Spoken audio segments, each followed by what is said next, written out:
From the 8th to the 11th centuries, in the Nordic regions including Norway, Sweden, and Denmark, a strict system of military discipline was established within Viking warrior bands, affecting thousands of people for more than 3 centuries.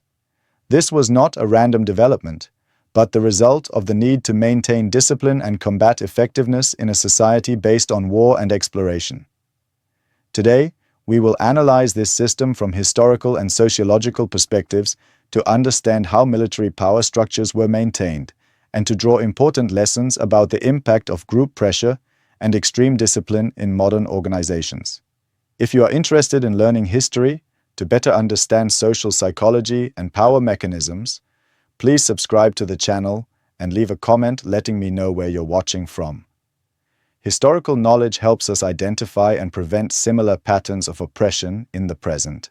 To understand why such a harsh system of military discipline could exist in Viking society, we need to consider the context of the early Middle Ages. According to Dr. Stefan Brink of the University of Aberdeen, this period was characterized by 3 key factors. First, the political factor. Viking society was organized into small competing warrior groups. According to the Icelandic sagas, power was maintained through combat reputation and leadership ability during raids. This created constant pressure to maintain a strong and fearsome image. Second, the social factor. Archaeological research shows that Viking society had a clear social hierarchy, with warriors occupying privileged positions. According to Professor Neil Price of Uppsala University, personal honor and the group's reputation were valued above life itself, creating a culture where weakness was seen as a threat to the entire community. Third, the economic factor. Raiding and maritime trade required close cooperation and strict discipline. Contemporary sources estimate that each voyage could yield profits 10 to 20 times greater than ordinary farming, but also required high levels of risk-taking and discipline. These conditions created an environment in which a strict discipline system could develop without significant internal resistance. It is important to note that harsh military discipline was not unique to the Vikings. In the same period, we see similar patterns elsewhere. In the Anglo-Saxon kingdoms, according to the Anglo-Saxon Chronicle, royal bodyguards applied a similar system, considering desertion from battle as treason. Among Germanic tribes, Tacitus, in Germania, describes similar disciplinary rituals, where losing one's weapon in combat was seen as the ultimate disgrace. Among Celtic warrior groups, early Irish sources record the Gias system, binding oaths with severe consequences if broken. This shows that extreme discipline was the product of a militarized social structure, rather than a uniquely Viking cultural trait. The system was legitimized through religious and social norms. According to Gro Steinsland's research on Norse religion, gods such as Odin were depicted as perfect warriors, serving as ideal role models for warriors to emulate. The role of religion in justifying this system is recorded in the Eddas and Sagas, which describe dying in battle as the only way to enter Valhalla, while cowardice or weakness would lead to eternal shame. According to research by Jesse Bayek, published in Viking Age Iceland, Viking military discipline operated through 3 main mechanisms. Recruitment mechanism. As described in the sagas, recruitment was based on combat ability, family background, and proven loyalty. Only about 10 to 15% of men in a community could join elite warrior groups. The process was organized by jarls or chieftains and followed strict traditional rituals. Operational procedure. According to Professor Michael McCormick, members trained and drilled daily. Combat performance was judged not only by individual skill, but also by coordination and obedience. Supervision system. According to records at the Institute of Medieval Icelandic Studies, each warrior was constantly monitored by peers and superiors. Any behavior deemed weak was reported through a strict hierarchy. In terms of numbers, researchers estimate that at the height of the Viking Age, there were about 10,000 to 15,000 active warriors over 3 centuries. Each year, around 200 to 300 individuals faced severe disciplinary measures. Geographically, Incidents were concentrated in power centers such as Uppland, Sweden, Vestfold, Norway, and Jutland, Denmark, accounting for about 70% of recorded cases. Those affected were mainly aged 16 to 35, representing 85% of the total. Dr. Gareth Williams of the British Museum notes, "These figures reflect a highly organized system designed to maintain absolute discipline within combat units." A key question is why this system could last so long without strong resistance. Information control. Research shows that sagas and legends were used as propaganda tools, praising brave warriors and condemning cowards. Skalds, court poets, played a key role in shaping public opinion and creating social pressure. Institutional enforcement. Contemporary legal sources show that those deemed cowards lost inheritance rights, the right to participate in the thing, local assembly, and the right to marry into noble families. This was enforced through an unwritten but strictly respected legal system. Network of benefits. According to Judith Jesch, the system provided clear rewards for compliance, prestige, spoils of war, and high social status. This led most members to willingly maintain and protect the system. The impact of this discipline system is noted from various perspectives in modern research. Psychologically, studies by Dr. Thomas Hebühl Holm show that constant pressure to prove bravery caused chronic stress, reflected in the sagas through warrior behavior. Many cases of berserk rage may have originated from extreme psychological strain. Socially, families and communities were heavily affected when a member was deemed unworthy. They suffered stigma, lost social status, and often had to migrate, leading to family breakdown and the destruction of traditional ties. Culturally, anthropological research by Preben Møllengracht Sørensen points to changes in child rearing, with boys trained from an early age to accept violence and disdain weakness as natural parts of life. Not everyone accepted this system. Records show some forms of resistance. From the 9th century, some small groups left their homelands to seek new lives in Iceland, Greenland, and even North America. According to Landnámabók, at least 30% of Iceland's first settlers were those unwilling to live under strict military discipline.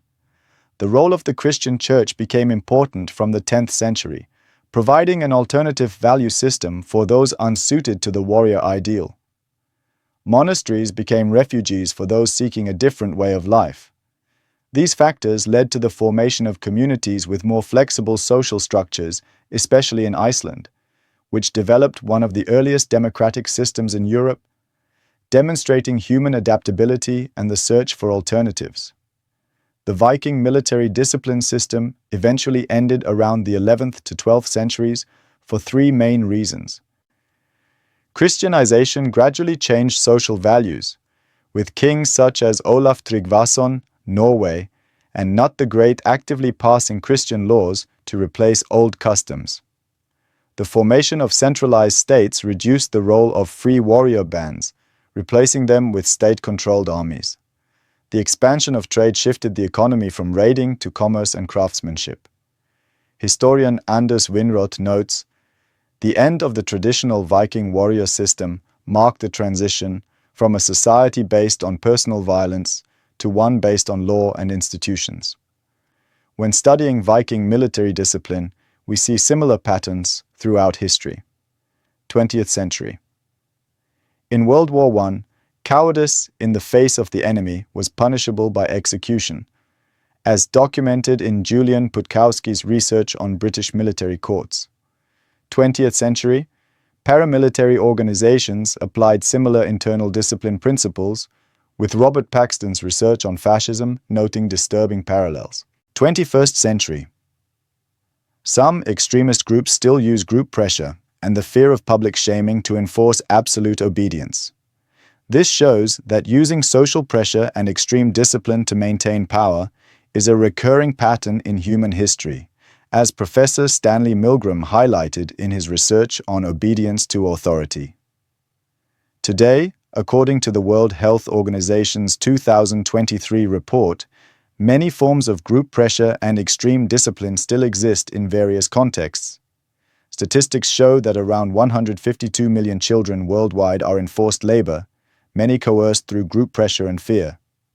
According to UNICEF, modern forms include systematic school bullying, extreme military discipline, and pressure within extremist groups, especially in conflict zones and isolated communities. Comparing past and present, although context and technologies have changed, social psychologists such as Philip Zimbardo note that the basic psychological mechanisms of group pressure and obedience to authority still operate on the same principles.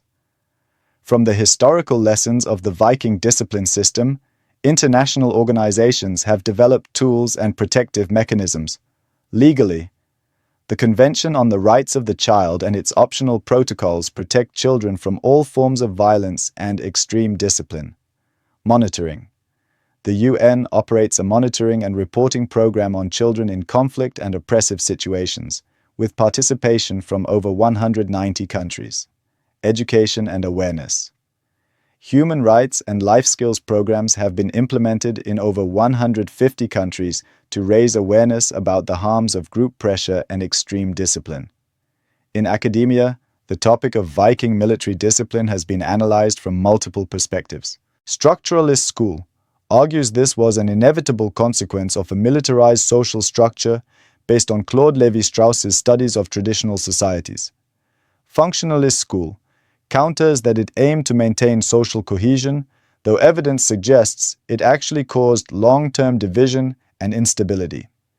This debate is important because it shapes our understanding of the relationship between social structures and individual behavior, directly influencing policies on child protection and violence prevention in modern organizations. Lessons from the Viking military discipline system for modern society. On power. Absolute power is often maintained by creating fear and social pressure. There must be checks and balances in any organization. On information, we must ensure freedom of information and prevent propaganda that justifies violence or extreme discipline. On community, communities play a vital role in protecting vulnerable members and must be actively engaged in preventing oppression. As Hannah Arendt once said, "Silence in the face of violence is not just indifference, it is complicity with the system of oppression." From studying Viking military discipline, we can draw three key conclusions. Social pressure and fear can be powerful tools for maintaining discipline and power, but often cause long-term negative consequences for individuals and society. Extreme discipline systems tend to self-perpetuate through networks of interest and information control, requiring external intervention to change. Understanding historical patterns helps us identify and prevent similar trends in modern society, particularly in protecting vulnerable groups. These insights help us build stronger protective mechanisms and create safer environments for everyone. History is not only to understand the past, but to build a safer future. If this video has helped you better understand the impact of social pressure and the importance of protecting human dignity, please share it with those who care about building a fairer and more humane society. Subscribe to the channel for more meaningful historical analyses, and let me know in the comments. In your opinion, what is the most important lesson from today's topic to prevent oppression in modern society? Thank you for taking the time to explore this complex but necessary subject. See you in the next video as we continue to uncover important lessons from history.